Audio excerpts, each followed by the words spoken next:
Assalamualaikum warahmatullahi wabarakatuh. Salam, Om Swastiastu, Namo Buddhaya, dan salam kebajikan. Revolusi Prancis yang telah terjadi dari tahun 1789 hingga 1814 menjadi tonggak utama lahirnya ideologi liberalisme di Prancis. Adanya revolusi Prancis ini semula berawal dari masa rezim lama pemerintah Prancis yang absolut di bawah pimpinan raja selama berabad-abad. Pada masa pemerintahan ini, rakyat dibagi menjadi 3 golongan berdasarkan tingkat sosial dan status ekonominya. Golongan tersebut terdiri dari kaum bangsawan, tuan tanah dan pemuka agama, serta rakyat biasa atau kaum borjuis dan masyarakat miskin.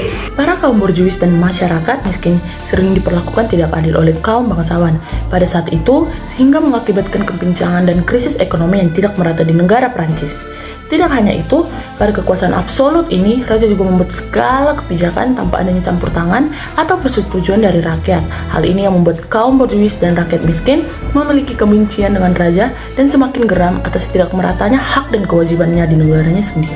Oleh karena itu, atas dasar inilah para masyarakat golongan ketiga, terutama kaum borjuis Prancis berevolusi dengan menciptakan paham liberalisme pada abad ke-18. Hal ini bertujuan untuk mendapatkan kebebasan dan memeratakan hak serta kewajiban bagi setiap individu. Akhirnya, pemerintahan yang awalnya hanya dikuasai dan dinikmati oleh raja atau bangsawan menjadikan para kaum golongan ketiga atau kaum borjuis ini menjadi bebas atas hak dan kewajibannya yang didapatkan dalam segala bidang.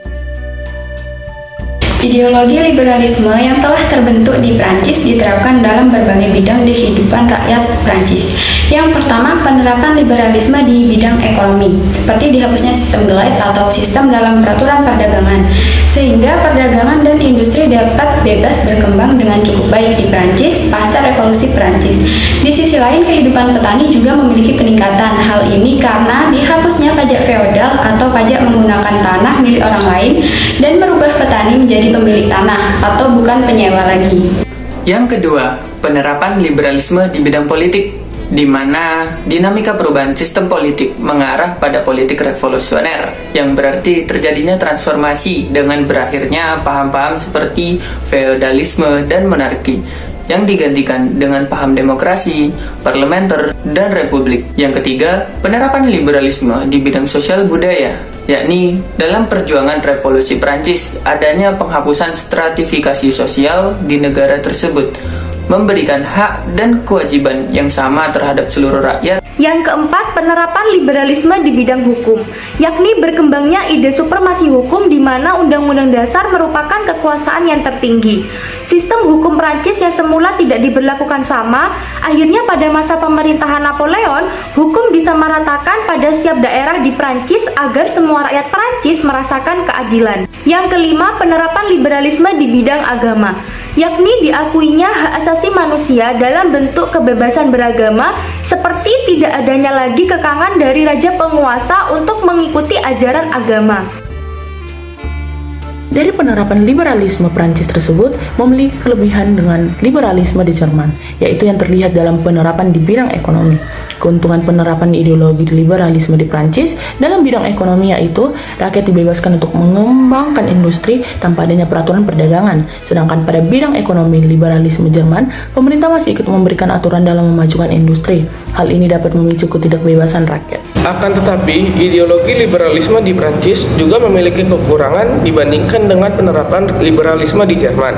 Hal ini dapat terlihat dari bidang pertahanan dan keamanan negara. Liberalisme pada bidang pertahanan dan keamanan negara di Prancis tidak begitu diperhatikan dibandingkan dengan negara Jerman. Pada dasarnya, ideologi liberalisme bertujuan untuk menciptakan kehidupan rakyat yang bebas dan menolak adanya pembatasan khusus yang bersumber dari pemerintahan dan agama. Berdasarkan hasil diskusi kelompok kami, ideologi liberalisme tidak cocok atau tidak dapat diterapkan di Indonesia. Hal ini disebabkan ideologi tersebut lebih mengutamakan pada kebebasan individu tanpa adanya aturan yang mengikat.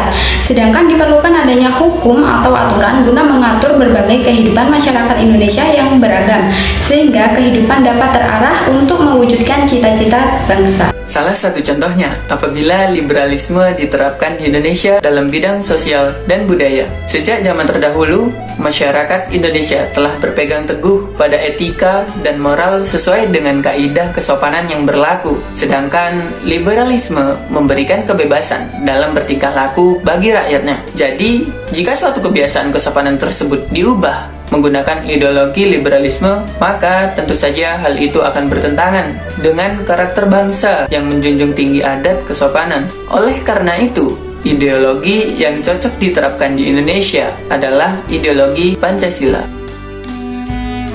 Menurut pendapat kelompok kami, penerapan ideologi liberalisme di Prancis tentu saja berbanding terbalik dengan ideologi Pancasila di Indonesia. Penerapan ideologi liberalisme di Prancis memberikan kebebasan rakyatnya dalam berbagai bidang kehidupan yang tidak terikat oleh aturan dari pemerintah, serta kehidupan yang tidak akan dibatasi dalam segala hal, di mana penerapan yang seperti ini sangat tidak sesuai atau berbanding terbalik dengan penerapan ideologi Pancasila di Indonesia. Ideologi Pancasila merupakan ideologi yang cocok diterapkan di Indonesia dan memiliki nilai keunggulan tersendiri dibandingkan dengan ideologi liberalisme di Perancis, di mana ideologi Pancasila ini menjadi landasan keyakinan dan cara berpikir agar lebih terarah dan tidak tersesat di kemudian hari dengan berdasar kepada 5 sila Pancasila. Hal ini akan meminimalisir terjadinya kekacauan dalam kehidupan karena telah ada aturan yang jelas dalam ideologi Pancasila, dibandingkan dengan liberalisme yang membebaskan segala perilaku dapat terjadi dan kurangnya aturan yang mengikat rakyatnya. Salah satu contoh perbandingan penerapan ideologi liberalisme Prancis dan ideologi Pancasila di Indonesia yaitu dalam kesamaan kebebasan beragama. Akan tetapi, kebebasan beragama menurut ideologi Pancasila tentu saja berbeda dengan kebebasan beragama menurut ideologi liberalisme Prancis. Seperti terdapat dalam sila pertama Pancasila yaitu ketuhanan yang Maha Esa, di mana di Indonesia telah diakui 6 macam agama yang tidak memaksakan rakyat untuk memilih keyakinannya sendiri, selama itu masih menganut salah satu agama yang ada. Berbeda dengan ideologi liberalisme Prancis, ideologi ini membebaskan rakyat untuk mengikuti ajaran beragama ataukah tidak, sehingga tidak ada larangan untuk menjadi ateis atau tidak percaya dengan keberadaan Tuhan.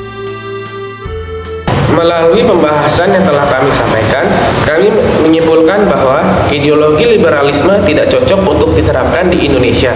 Hal ini disebabkan karena keberagaman masyarakat Indonesia yang masih membutuhkan aturan untuk mengatur segala kehidupan yang lebih terarah.